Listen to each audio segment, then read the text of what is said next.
ada masalah ya udah lama ini, tapi Masalah apa? Tapi jangan menyebut nama siapapun, Mbak. Miss Yuni lagi live nih. gimana?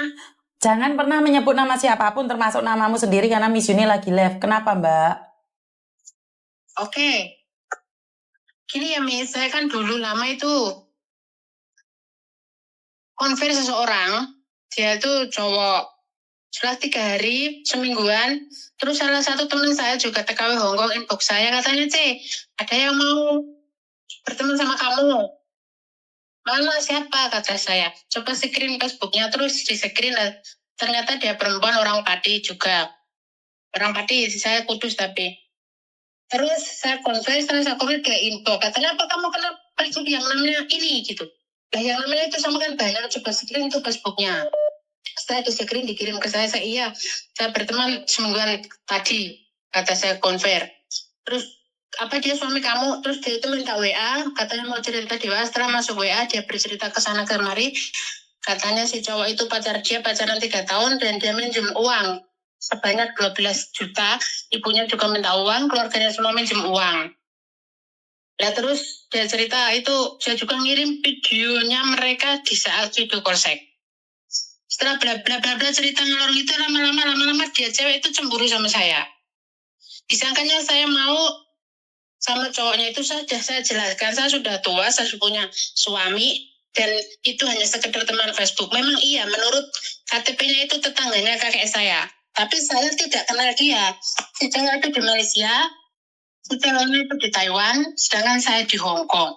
Akhirnya saya dicaci maki, dibully, dikatakan udah tua, nggak laku, gini. Sampai ngerti, kemudian saya diancam, katanya mau ngambil foto saya, mau disebarkan di media sosial.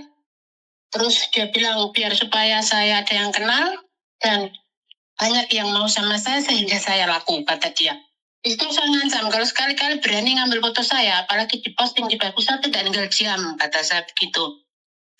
Setelah itu ternyata iya, foto saya itu diambil dari Facebook, kemudian diposting di media sosial, dijejer-jejerin sama cowok itu, dikata-katain, dicaci maki, dibully saya di situ. Bahkan settingan WA saya sama dia, si cewek itu juga di posting, cuman yang bagian kata-kata dia itu disensor, kayak gitu.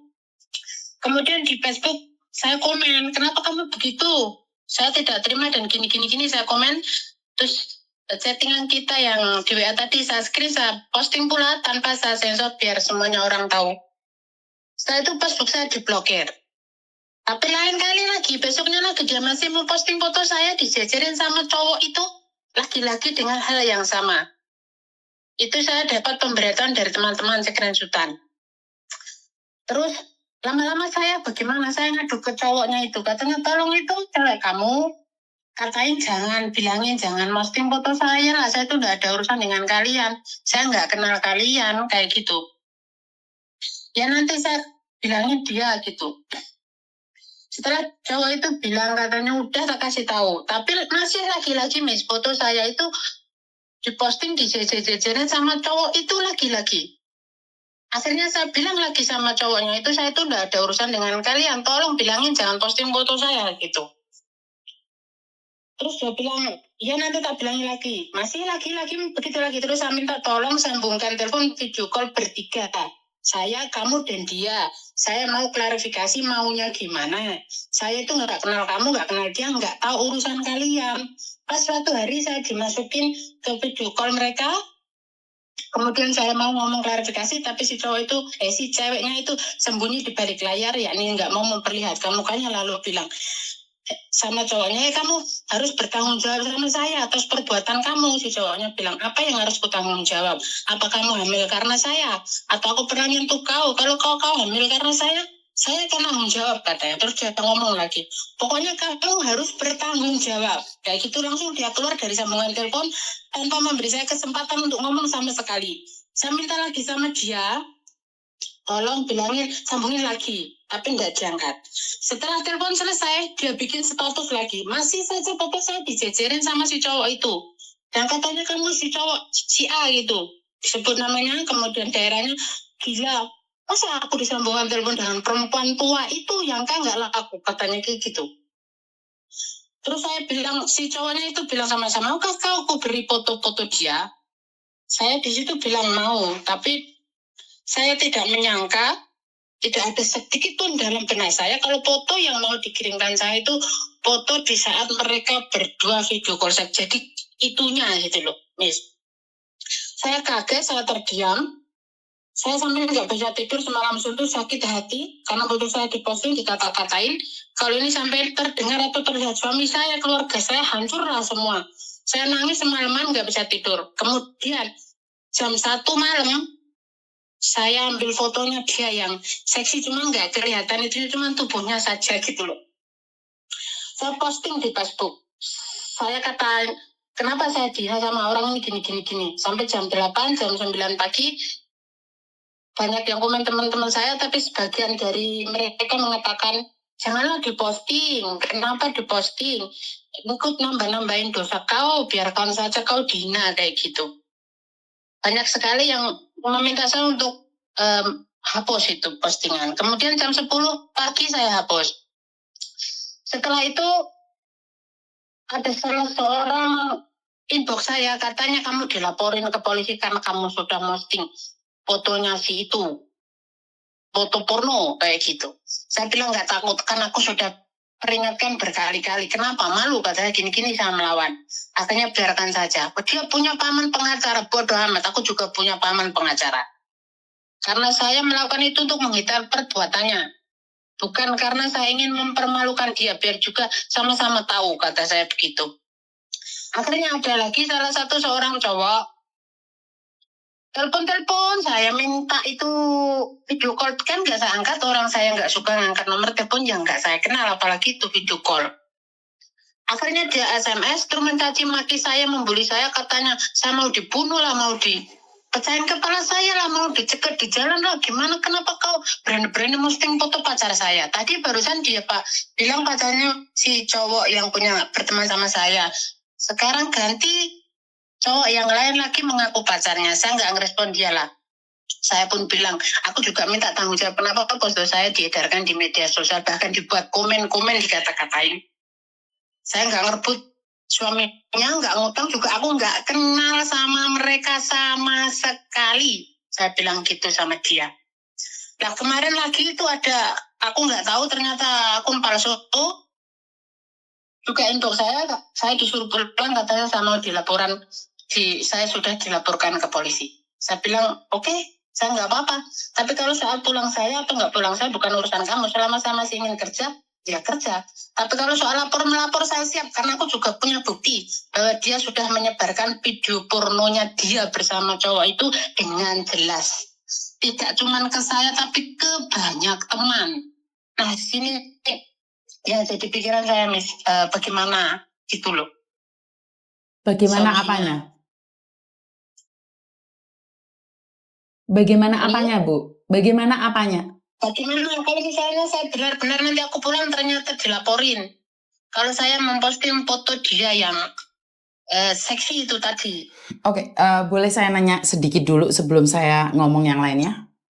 Boleh. Oke, satu, jenengan umur berapa?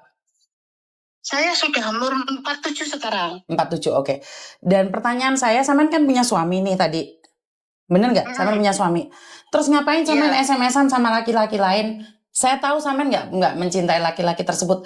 Tapi motifnya apa nih? Aku nggak SMS-an. Aku SMS sama dia itu cuma di saat saya minta tolong agar dia menghentikan ceweknya itu. Bukan, sebentar.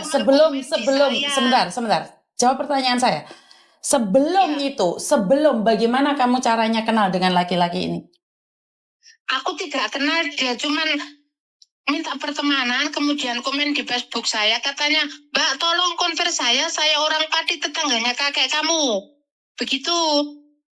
Terus saya bilang, saya konver belum, gitu. Saya coba cek, memang belum, kemudian saya konver. Setelah itu di inbox, ngirimin foto KTP saya itu tetangga kakek kamu, ngirimin foto KTP-nya saya bilang, oke, terima kasih, itu saja. Kemudian hari kemudian itu ceweknya marah-marah ngebokin teman-teman Facebook saya, nyuruh saya konver Facebooknya dia.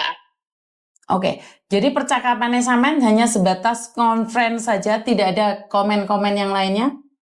Ya nggak ada, cuman itu saja, dia minta dikonver, kemudian ibu ngirim foto KTP itu saja. Lah kenapa dia ngirim Setelah itu, foto ceweknya KTP mau. ke jenengan? Kenapa dia ngirim KTP ke jenengan? Ya nggak tahu. Oke, satu, Ya, itu saya kan nggak tahu, itu kan cuma di Messenger toh, bener gak sih? Kenapa beralih di WhatsApp? di Messenger. Terus beralih ke WhatsApp nggak? Pada waktu itu belum. Lah ya, pertanyaan waktu saya saya kenapa bilang- di Messenger terus berubah ke WhatsApp? Kan saya pengen video call sama si ceweknya secara langsung bertiga, Miss. Oke. Saya mau klarifikasi tujuan saya. Lah klarifikasi Dia tentang melakukan apa? itu. Klarifikasi tentang apa? Tentang kalau saya tidak ada hubungannya dengan cowok kamu. Saya tidak kenal sama bilang itu, jadi jangan ngambil foto saya, diposting, dijejer-jejerin dengan laki-laki itu karena saya tidak kenal. Karena orang kadang tidak butuh klarifikasi, Ibu. Dia itu butuh mancing emosimu. Di sini Nah, kan ya itu aku dipancing kan sudah tak sabarin itu di WA aku sama si cewek itu maksudnya.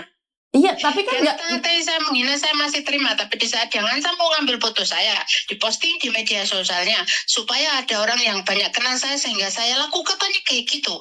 Tapi kan nggak ada hubungannya, Bu. Kan terserah dia mau mancing-mancing mau apa, kalau sampean tidak melakukan nggak usah tersinggung.